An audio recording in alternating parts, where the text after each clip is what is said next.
From the Zimmerman Symphony Center in Canton, Ohio, this is Orchestrating Change.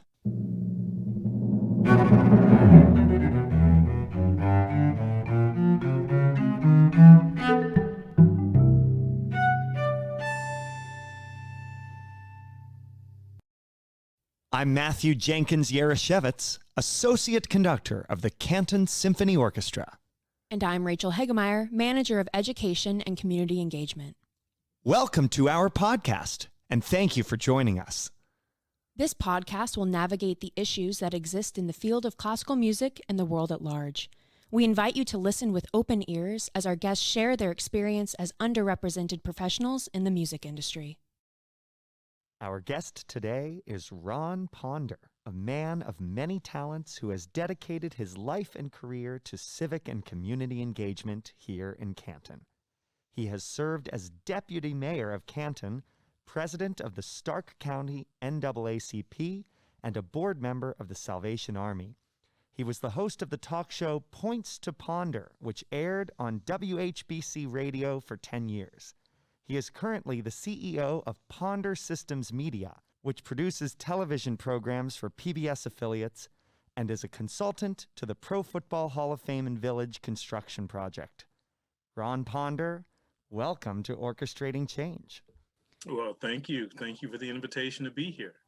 I'm very excited to speak with you today.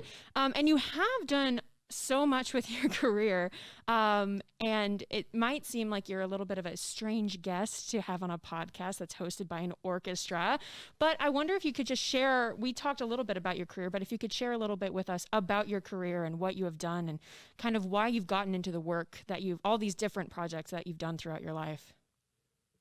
Well, it's interesting because there never was an intention on my part to do any of this. Things just kind of fell into my lap and continue to do so. And I just kind of follow the signal that I receive spiritually, I might add, to do things. And that's what I do. So you have definitely been a voice in the community, and a lot of your work has been surrounding about advocacy. So at what point did you realize that your community, specifically here in Canton, needed someone to be a voice of organization and advocacy for those who maybe were underrepresented or minorities within the community who just needed to have someone be a voice for them? Well, I think that every community and sub-community needs voice for a lot of reasons. And oftentimes, a voice will evolve to the point where that is the voice or one of the voices. And I never sought out to be a voice for any community, the African-American or any other community. It's just that, back to the point I made about being directed and inspired to do something is what I do. It's like when I first, when I was NAACP president, there was a need for more minorities and females in the safety forces. I think there was 2 in the police department and maybe 1 in the fire department. Wow. And that really just pissed me off. So as the NAACP president, I decided that the best way for me in that position to try to correct that is to take it through federal court. I didn't want the city to pass a weak ordinance or the county to say anything. I wanted federal court to make a ruling on changing that system. Which is what we did. We took them to federal court, sued them for $6 million, and we said, change your system of hiring, and we don't want $6 million. We want the corrective action, which is what happened. The city and the NAACP came to what I think is a monumental decision to enact a process for minorities and females to be brought into the police department. Wow. And that did a lot because not only did it show the minority community that there are remedies at their disposal to actually correct some things, but it also created an economic strata of African Americans making really good money as a firefighter, paramedic, and then they were able to to help buy houses and cars and Mm. send their kids to good colleges. So it had a far-reaching impact on the community. Wow. Yeah. So, how old were you, would you say, when you, let's say, when you had your first experience of identifying a problem and you yourself taking the initiative to enact meaningful change? What was your first experience with something like this? That's a good question because I've always been that way. Mm. Even growing up as a child, if I wanted to do something, I would, within reason, I would try to do it. And if anybody wanted to play with me and do what I wanted to do, or work with me and do what I wanted to do, they're welcome to come along. But I really didn't necessarily seek them out to do that. And the same with what I do now. A lot of the things that I do are voluntary, and I do them uh, because the need is there, and I have an ability, good or bad, to maybe impact that need. And if that's the the scenario, how can you not apply what little secret sauce you may have that could take it over the top? I think you're a selfish person if you don't try to do that. Wow. Um, what would you say? I mean, I think that it takes a lot of, for some people, it takes a lot of courage to step out and be the one to decide to make a change or to be a voice. And some people are afraid to do something outside of the norm or to go against the status quo. So what would you say to people who want to make change? They're encouraged to do stuff, but they have a little bit of fear when it comes to stepping outside of their comfort zone. Well, it depends on where that fear originates from. If it's because they work for somebody in the system and they're afraid to speak out against the system, that it might impact their jobs, then they may be reluctant to say anything.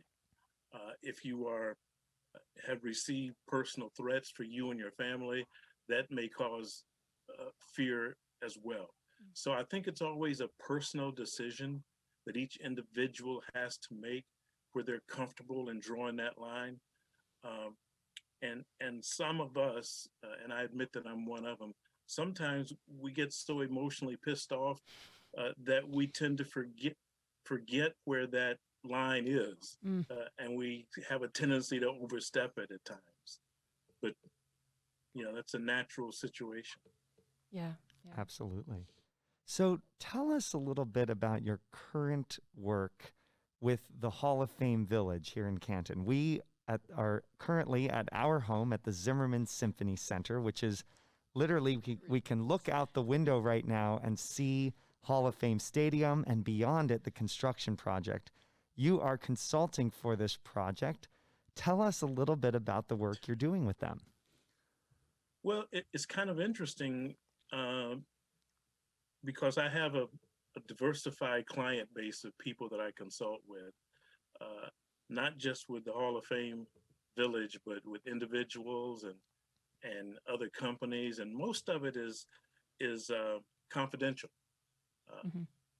Like my writing is sometimes ghost writing for people. Mm. But with the Hall of Fame Village is in its second phase of construction.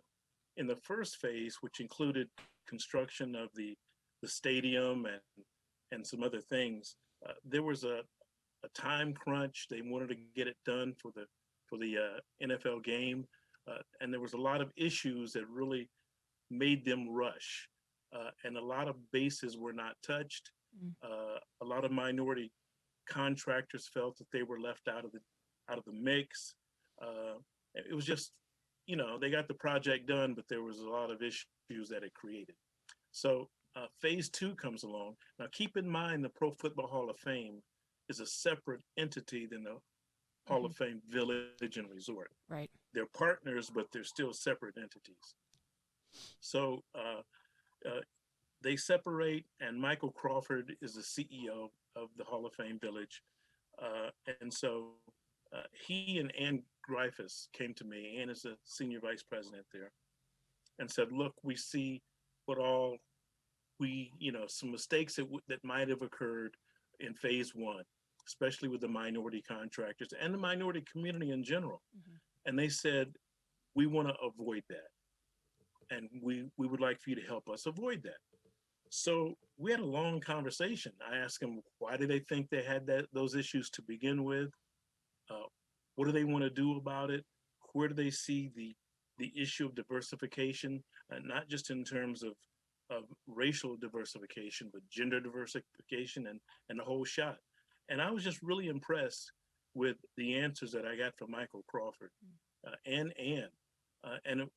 The more I talked to him, the more I realized that the issue, if I were to consult with them, would not be to convince them to do better or to do right by minorities and females, but to help them do what they know is right. I don't have to convince them what's right or what's wrong like back in the olden days, you know. Uh, but it's not a definitely easy task to manifest that uh, to their standards. Mm. So that's what they asked me to help them do. And so I've been doing that. I've been working very closely with the Stark County Minority Business Association, Right, which is really a cool organization. yeah. Mm-hmm. They got a lot of work to do, but they've also got a lot of support. Uh, and so at first I made I brought the village and the project and Michael Crawford and Ann a lot closer to that organization and consequently to minority contractors. Mm. And they started working closer together. In fact, there's a seminar on the 24th where there's going to be an update that Michael Crawford's going to give to the Minority Business Association. Um, so uh, I'm not pleased with the amount of minority contractors that's actually able to take advantage of the opportunities. Although in the last phase, in this current phase, already 27% of the construction has been going to minority companies. Mm. Not necessarily minority contractors in Stark County, Okay. which is really what I want, Right. but 27% overall. Mm. So, and we had a conference call this week where I said, we got to deal with this. But the job is actually communicating, bringing people together, and being a catalyst, Right. and giving people a comfortable feeling in doing what they know is right. And we had a conference call this week with representatives of Mike and all of the labor unions. Dave Curvin, the director of the CEO of the building trades, pulled it together. And I was just really pleased at what people were saying. You had union people talking about how they're part of the team with management and how they're going to do this and whatnot. They've even signed a, a, what they call a PLA, which is a project labor agreement that specifies all of this in writing. And so the the cooperation and attitude of the unions and management and everybody else in the process is just great. Mm. It is really great. Everybody wants to do the right thing, not just by minorities and females, but overall. Mm-hmm. So the issue is, if it's ever an issue, is how do you bring those two together? Mm. How everybody's got the right idea. Now, how do you orchestrate, pun intended? Yeah. Now ponder on that. It sounds like your voice has very much directly impacted the direction of this process and the way that this entire phase 2 of the production of the Hall of Fame Village has rolled out. So looking into the future a little bit, phase 3 and once it's complete, how do you see the changes that you're making and hopefully will continue to make, having more Stark County minority businesses involved? How do you think that's going to impact and benefit specifically Canton communities of color? Well, I hope a whole lot. Mm. Just like when there was a establishment of a new economic strata with minorities getting into the safety forces, the same thing here. Some of the mom and pop um, construction companies have established through the Minority Business Association a mentorship to be mentored by the larger contractors. Mm. And there's relationships that are being developed there and growing there, and opportunities growing there as well. So I see that happening. But also, not just from a construction point of view, as we go forward, there's other opportunities with the resort. There's, they own the hotel, the Double Tree downtown. Uh, there's so many different opportunities, and I'm just now understanding all of them. And I'm getting inquiries all the time from minorities and others from around the country, asking about the potential opportunities and how can they pitch their opportunities. Mm. And the Hall of Fame Village is eager to hear new ideas and new opportunities. So once again, the framework is there. All we have to do is to be adept enough to orchestrate the framework, Mhm. and that's not an easy task, as we all know. There's a lot of issues there that still have to be dealt with. Yeah, for sure. So, one of the things that we have thought a lot about, especially as we enter season 2 of our podcast, is we see all the time leaders at various levels making promises, big and small, to minority communities. We hear a lot of promises, but so often the promises end up going unfulfilled, or in the very least, underfulfilled.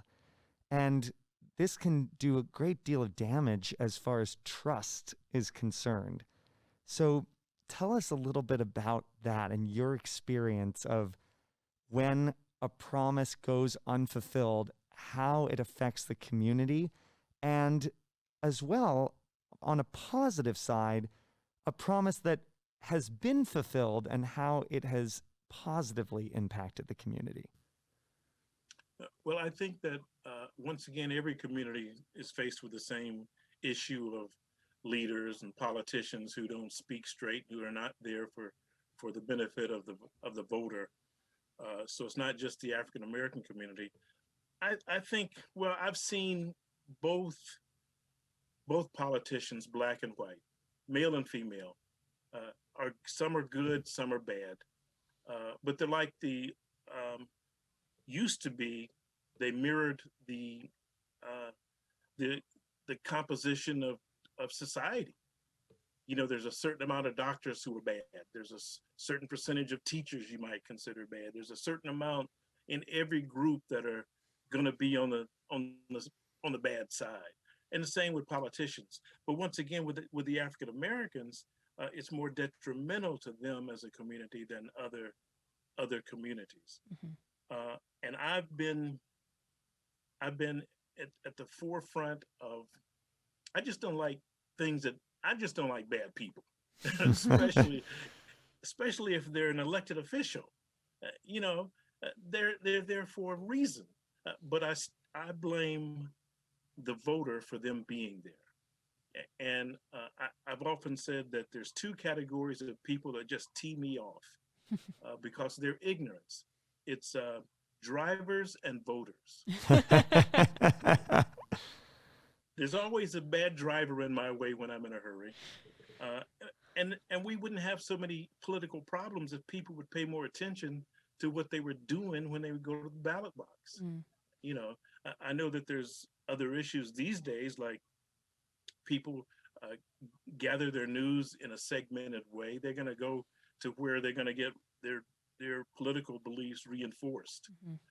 and that's causing more dissension. And I use the word dissension because it's bad, and it's getting worse. Mhm. So it's not just the African American community, although I could cite some really good examples of who that might be, especially these days. Uh, uh, it's everywhere. Mhm. But I trace back the cause to the typical voter. Right. The way you talk about this and bringing up promise and follow through, the orchestral community has had a lot of promise to diversify, promise to do all these different things, and it's never really had that follow through. Last season, we talked with Eric Gould, who told us a story, and Eric said that, we were having this discussion about diversity on the stage with the music that we play. And Eric was like, I was at a panel in 1987 talking about this exact same topic. And here I am again in 2021 having the same conversation. And so, especially in the orchestral community, it seems that we go through periods of everyone caring about something and wanting to make this change, and then it kind of falls by the wayside. And then 10 years later, something happens and everyone suddenly cares again. So maybe this is slightly off topic, but how do you think we can sustain the work, sustain pushing for more diversity here at the symphony? But you've been doing this your whole life. So how do you think we can at the symphony keep up this work and just keep sustaining the fervency around the need for this? Is that what you want to do? Yes, I do. Absolutely. Is that what the board wants to do? I would say the president of the board is 100% on board with this. And she is working very hard to talk to the rest of the board about the importance of doing this, not only for this moment, but for the rest of our existence, ideally, going forward. Mm-hmm. And it's not an easy sell, of course, from up front especially. But what excites me is that I have used this time during the coronavirus pandemic, when there aren't concerts all the time and when I don't have music that I have to learn every other week for a new concert, I've used this time to expose myself to a lot of music by women composers and by composers of color.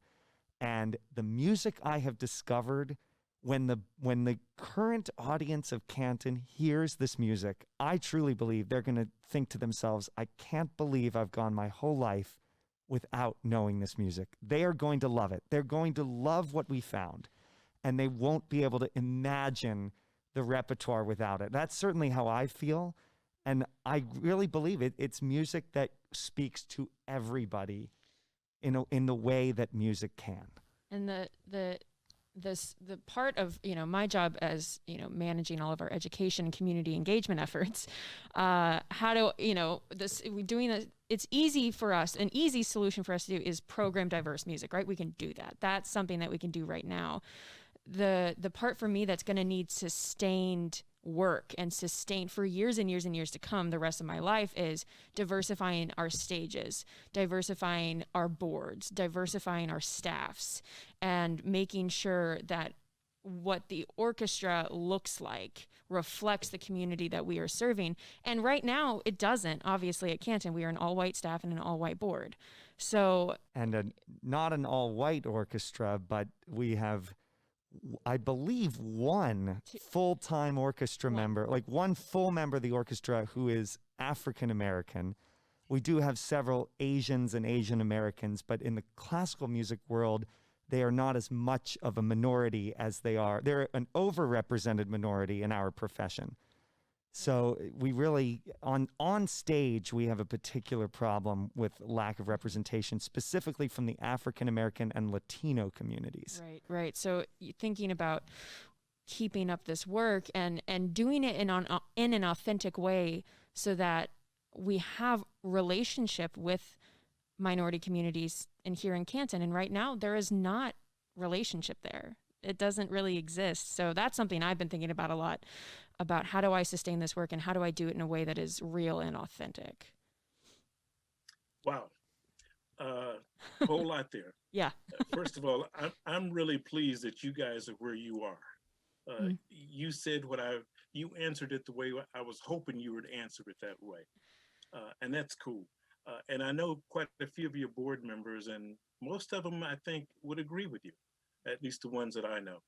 Of course, there's always somebody you got to really, twist their arm to convince them to move into the 21st century. But you face the same thing that not just other symphonies, but other entities do. you it's kind of like the Hall of Fame Village. I know what your intention is. Your intentions are good. How do you get there is the question. And it's not only up to what you guys do, but it is partially that. It's what the minority community, how they respond. You know, are there minority kids in school who are exposed to classical music? Are they exposed to the symphony? You know, now I don't think much is going to compete with hip hop and rap right now. But uh, a friend of mine was conductor of the Youngstown Symphony, and he passed away. But before he passed away, we were talking about him because they asked the same questions. Uh, he and I were talking about doing a special. I do television, so I was going to do it on PBS concert with the Youngstown Symphony and Snoop Dogg, and call it Rapping with Snoop. There's been other entities like Nas did it with the New York Orchestra, I think. He did it with somebody, and it was great. Right. I mean, and it spread like wildfire through the minority community that Nas did this cool concert with this symphony. Those kinds of things begin to add up. But it's not going to be something you're going to correct overnight. Right. For one thing, like I said, everybody's competing for the same thing.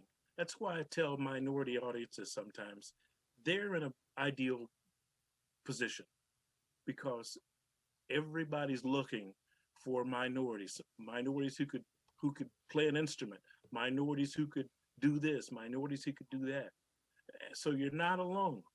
But I really appreciate and compliment your attitudes. And if you keep that attitude, sooner or later, you're going to be successful. Yeah. This is an example of it. We're trying. So I have a question then to follow up. So do you think that the minority community, let's say the African American community, if we program a major work by a female African American composer, is that going to be something that currently, let's say right now, that the community is going to see advertised and think, wow, that is amazing. I'm going to make sure I'm there for that experience? Well, it's going to depend on who that performer is and also the marketing. Because on the other end of everybody's effort, you're trying to reach the minority. There's no one way to reach the minority community. I wish there were. Years ago, I published a newspaper directed toward the minority community. And that was one way that people, businesses especially, could reach the minority community. There's no one radio station. There's no one TV station. So, and then you've got social media, and that's broken up into a million other little pieces. So it depends on how you market that particular concert, but it has potential.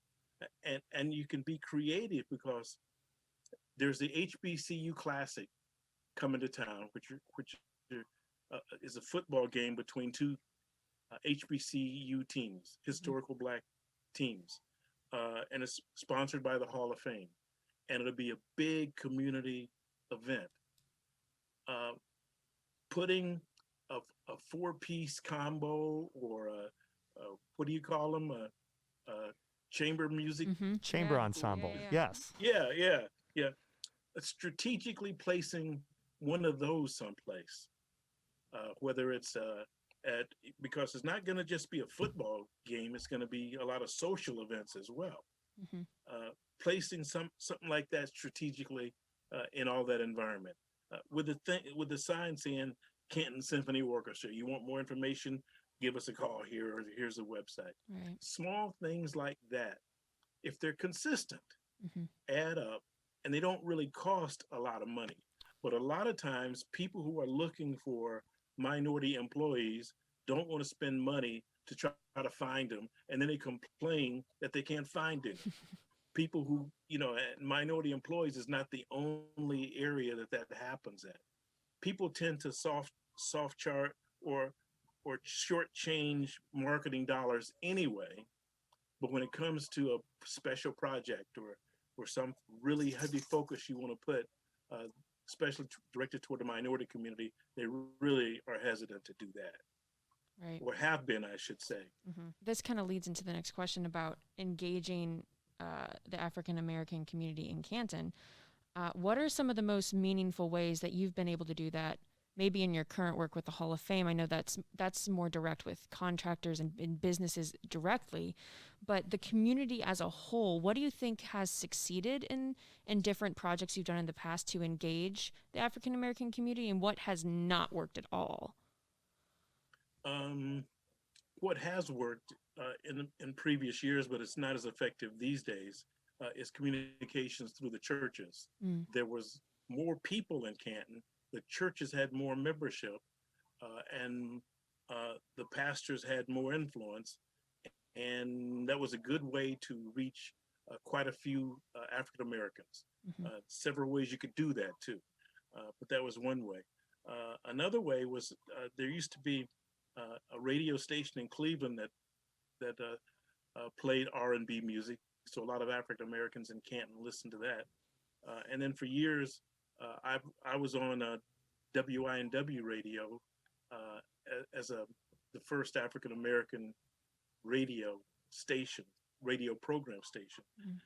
And then I evolved to WHBC, and a certain amount of African Americans followed me on that path as well. So there used to be different ways that you could reach African Americans. Nowadays, still the churches, but not as effective. There's the Greater Stark County Urban League, which is just rejuvenated itself with Diane Robinson, the new CEO. She's doing a great job too. And the NAACP has a new president, Hector McDaniels, and there's different emerging organizations that you can communicate with. Now, the last time the HBCU game came to town 2 years ago, it wasn't one last year, we tried to market on the skinny. The Hall of Fame didn't have much of a budget, so we tried to stretch the marketing dollars, and we could only barely touch those particular bases.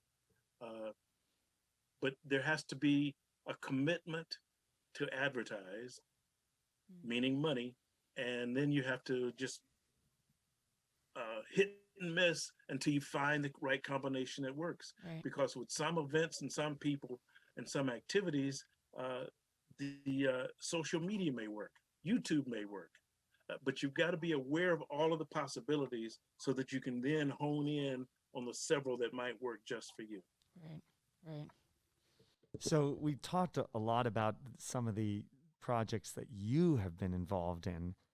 What's an example of a project that maybe you've seen from afar, an event, a presenting organization, something like that, where they really nailed it with the engagement of the African American community? They really, you mentioned earlier that the word you used, the special sauce. They found the special sauce, and it was just a huge success as far as engaging the African American community, and maybe in a way that they knew it was going to be a challenge. They were up to the challenge, and they really succeeded. Well, when I was deputy mayor, we used to do what we call the mayor's annual sportsman's roast, where we would roast a prominent retired NFL player and bring some of his friends in with him. And we did that because we felt we were being ignored by the Hall of Fame. And they were having a special event on Saturday night, so we had our special event. And it was a good event too.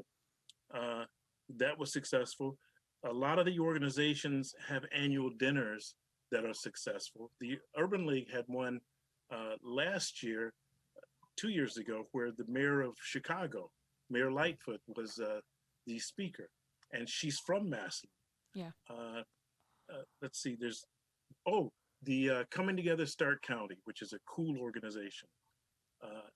It's an organization that it's probably, I'd say, it could be the conscience of Canton, because I started it maybe 15 years ago, and Rabbi Spitzer and I together started. I was a speaker at Temple Israel for their Shabbat ceremony, Mm. and I was so mad at something. And I said, too bad Canton doesn't have an organization where we can confront some of these things.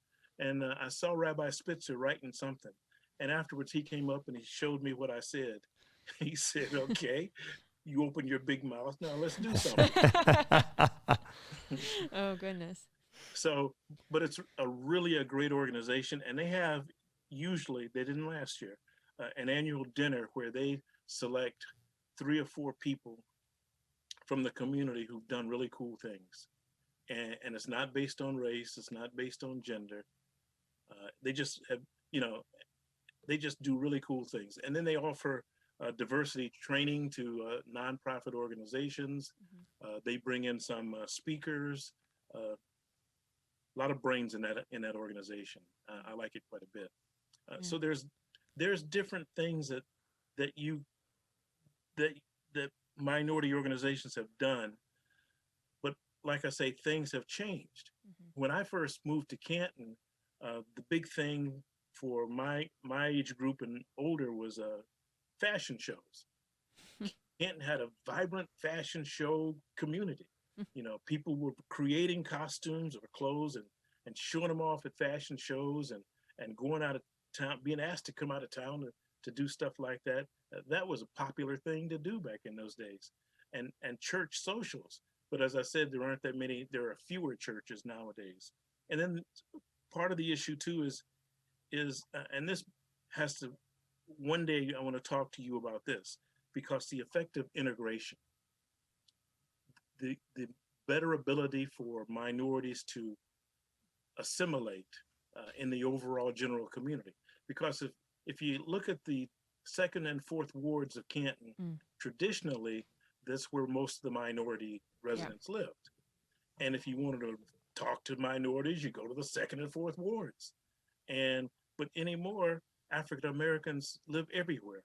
There's still a preponderance in those 2 wards, but still, African Americans live all over the county now. So geography had a lot to do with that. But one reason geography had a lot to do with that was because of integration, which is a good thing overall.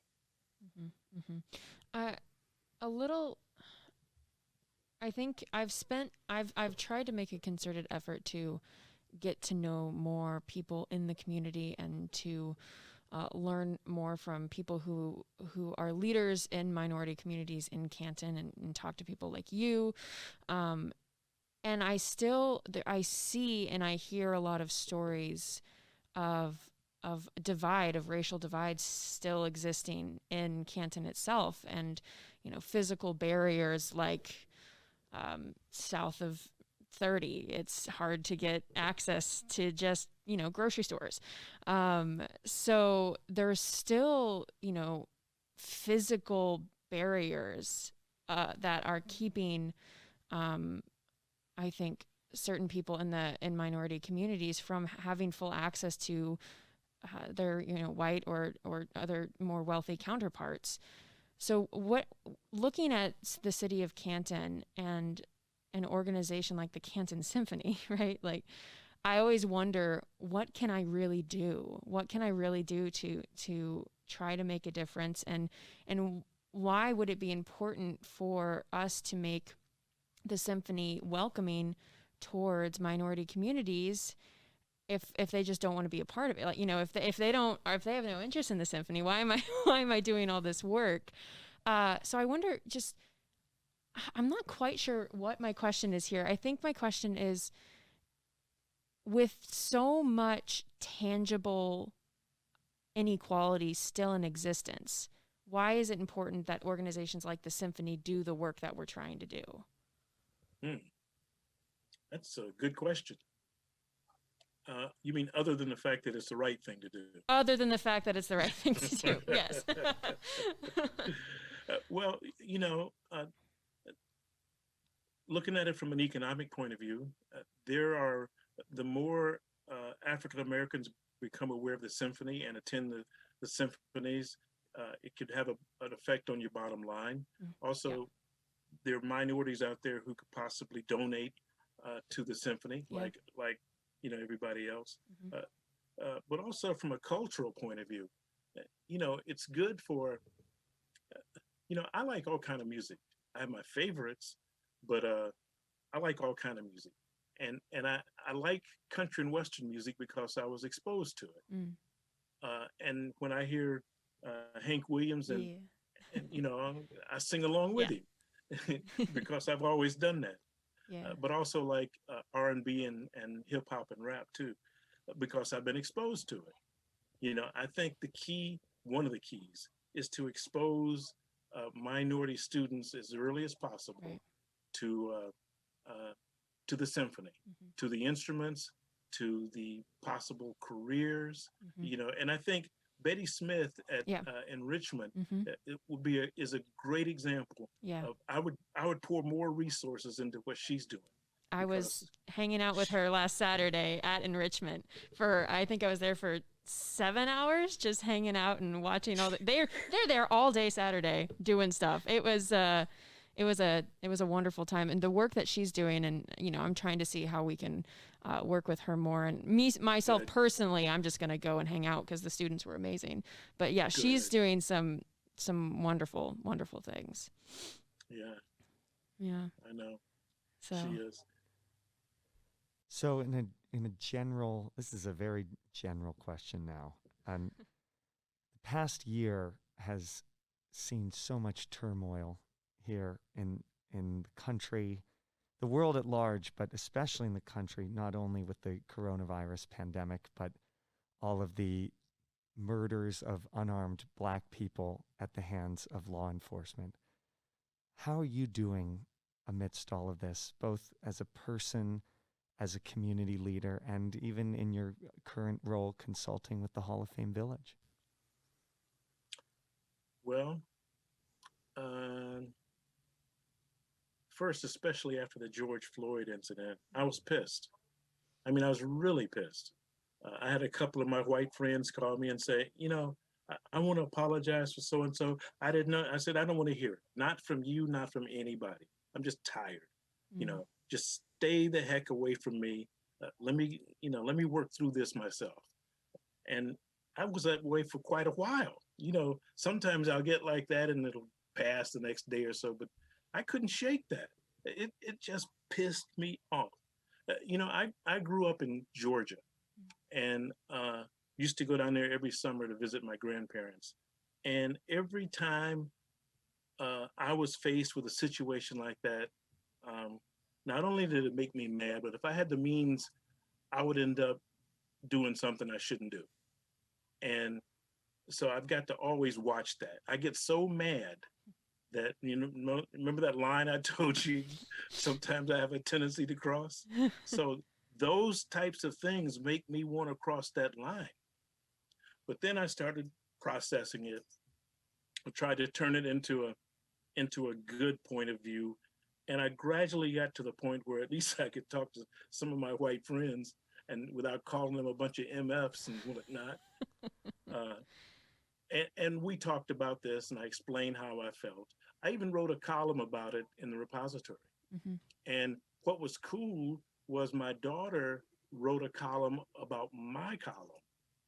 And the repository published that as well, because her generation was even more upset than I was. Right. Now, looking at it, I understand how bad it was, but it also presented some opportunities, because it brought a lot of people's psyche to the point where they've been saying, well, we've been hearing all these colored people all these years talk about these issues with police. Now we've got a great example. We see it for ourselves, and we got a lot of white people talking about it. So more and more white people began to grasp that and understand what Black people over the years have been saying, and nobody's been listening, or at least not enough people has been listening. And so people in cities, people in the state governments began to look at themselves and to see how what they were doing to alleviate the problem, but also to help solve the problem, and what else could they do. And that has really had a positive effect here in Canton. There's a group called moving Canton forward. And it was started by a guy I never met, Jerry Schroyer, and he owns the Schroyer Group, which has something like 10,000 nursing homes or something. A good guy, and so he felt as I did as a white businessman. So he called another 25, 30 other CEO friends of his from Altman, from Mercy, from Timken, people that he hangs out with, people that he golfs with. And they all came together and they invited some blacks. So they all sat around and said, we need to do something. What is it can we do? And they were really genuinely interested in doing something positive. So Jerry calls me, tells me who he is, what he wants to do. I say, yeah. I've heard it before, Jerry. You're just some white guy who's trying to feel good about this situation. I'm not coming to any other meetings where it's only white boys sitting around a desk, a boardroom desk, talking about how good they feel about helping those poor colored folks. And that's it. You don't do anything else. You might feel good because you think you've done something, but I'm not going to do that. So Jerry told me that he wasn't going to do that. I said, yeah, sure. Well, call me when you can prove something to me. So then a couple of my black friends called me who knows Jerry, and they vouched for Jerry. So me and Jerry started communicating. I'm now on his board for this organization, and I'd be doggone if Jerry ain't doing some really cool stuff. And not just Jerry, but the other CEOs that he's working with. And I told him early on, I said, if when I see you come out of your pocket with some money, then I'll really believe you. And they have started a fundraising drive to bring more money to the Minority Business Association. And some of it's their personal money. So I told him the other night, I said, I have no doubts, Jerry, you're trying to do the right thing. If whatever I can do to help you do the right thing, I will do, because I believe you now. I trust you now, and I do. Wow. So, but it's examples like that of what's happening here in Stark County. Right. Strengthening Stark, run by Ray Hexamer. Ray is the perfect person for that position. And I've seen him work so hard to try to bring minority businesses into the fold. It's so small victories like that that are adding up to actually change the whole atmosphere of Canton and Stark County. And I'm not the only one seeing it now. It's almost like a spiritual awakening, because people and a lot of it is because of George Floyd, and the anger that it generated, but also the knowledge that it showed, the reality that it showed.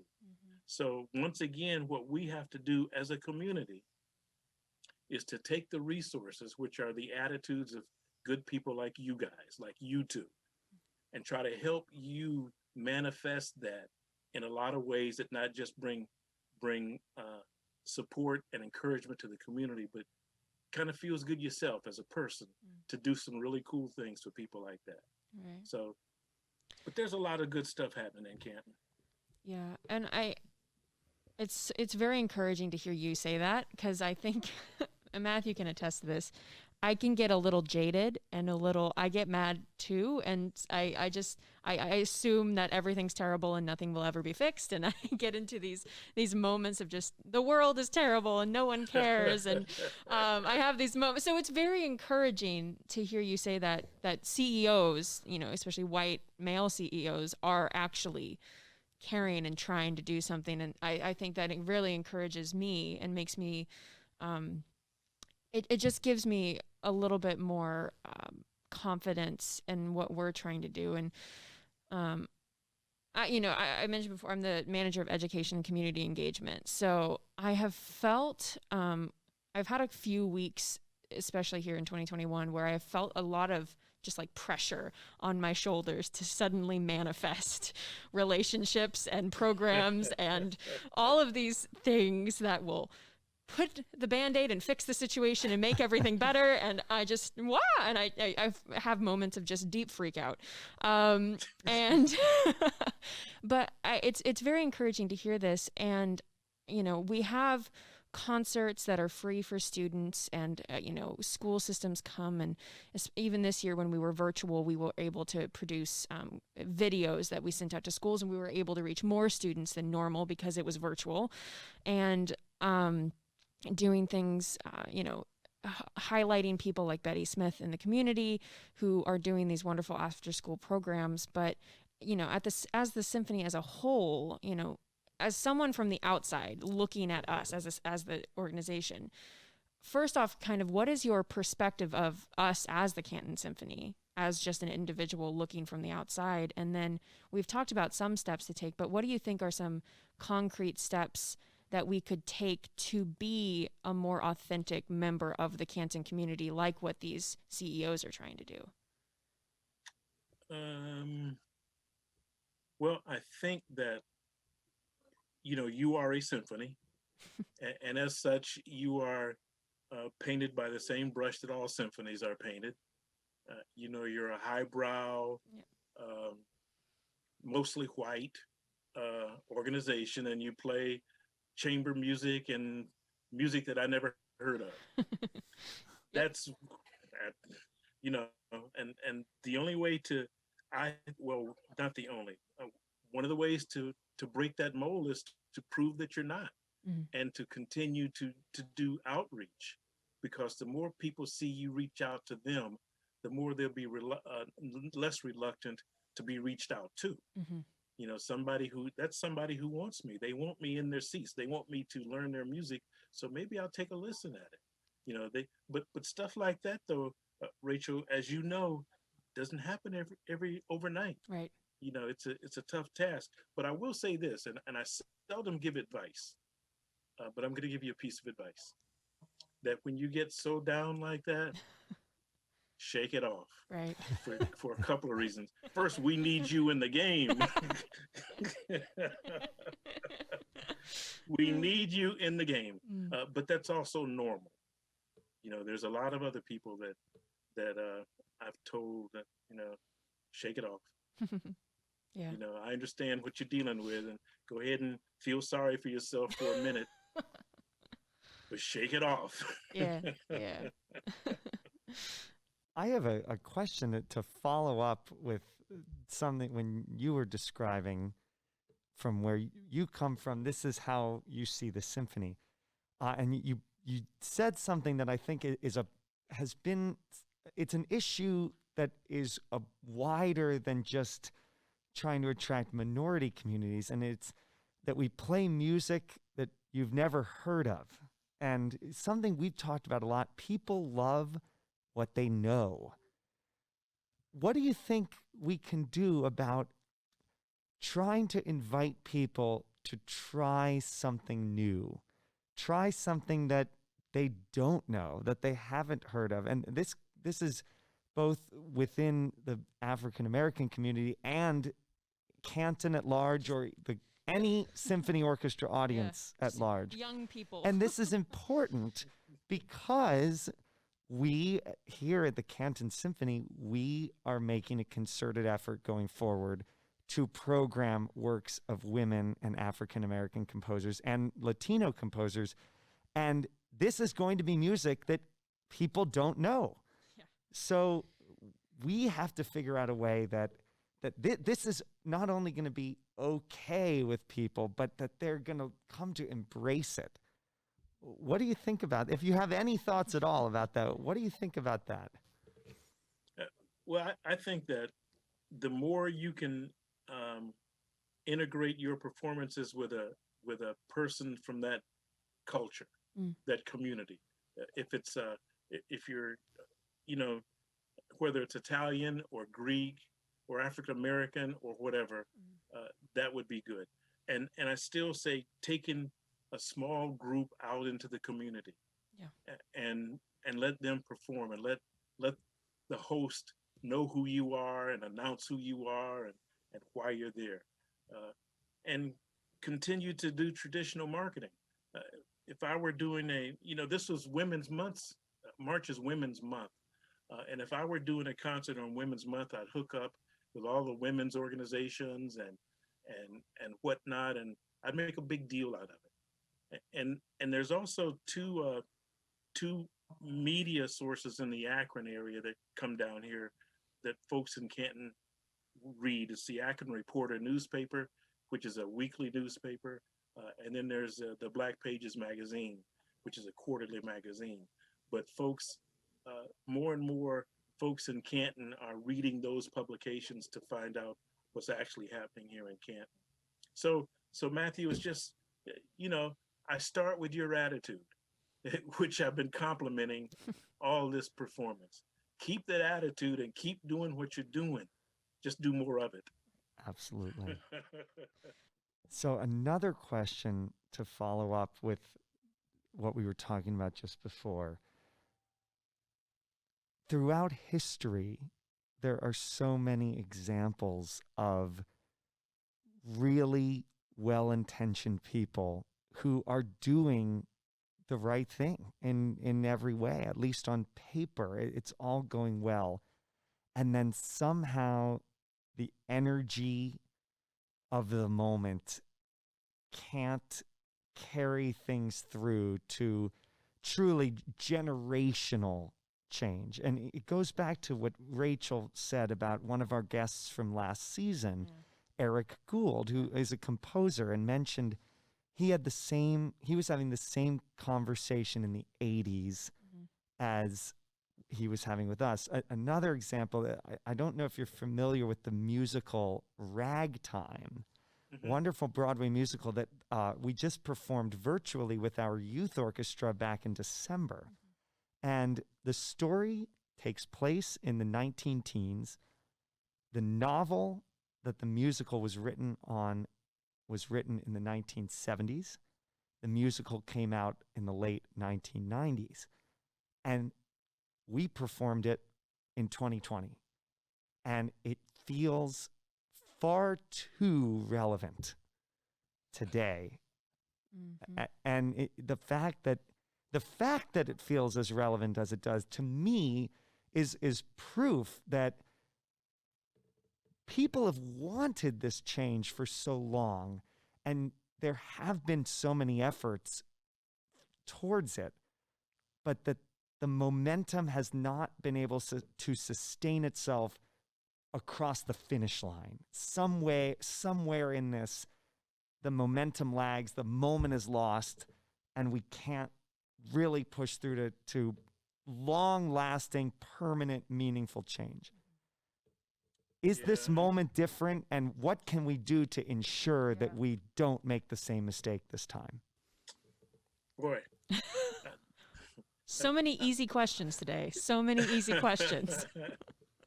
Wouldn't it be nice, though, that if that wasn't an issue, that you could put something in motion like a perpetual motion machine that would do what you needed it to do? Yeah. But, life isn't made up that way. And what we have to do is what we're doing now. We have to figure a way around it, because we can't let it overcome us. If we're going to be successful, we got to be very proactive and continue to do, and recognize resources when you see it. Get those resources on your side, and you get on their side. And as we go forward, we accumulate more and more people with good attitudes that want to do the things that we want them to do. And that's, again, not an easy task, nor is it an overnight success task. We just got a tough job in front of us. Tough job. Well, I want to thank you again so much for speaking with us today, and kind of, it's been such a wonderful conversation. So to finish us out, the question we ask everyone is, how do we orchestrate change? What do we actually do? And I know we've said a lot of things that during this podcast, but do you have any last thoughts for us about that very question, either in regards to the symphony or just Stark County in general, or, even just America at large? Yeah, just what I just said. You're good people. You're doing good things. Just do more of it. Yeah. Absolutely. And you're not alone. You're not alone. You know. And also call me if you ever need me. I don't know what I can do to help you, but let me know. I'm sure we will. I am sure we will be calling you. For sure. 100%. Oh my goodness. It's been fun, guys. Thank you. Ron Ponder, we so appreciate you being with us this afternoon. Ron Ponder, Canton community organizer, former deputy mayor here, former host of the talk show Points to Ponder, and a current consultant with the Pro Football Hall of Fame and Village development currently being built just next door to the Zimmerman Symphony Center. Orchestrating Change is a production of the Canton Symphony Orchestra. Our theme music was composed by Eric Gould and performed by Derek Snyder and Tim Adams. Our audio engineer is Nathan Maslick. Thanks for listening, and we'll see you next time.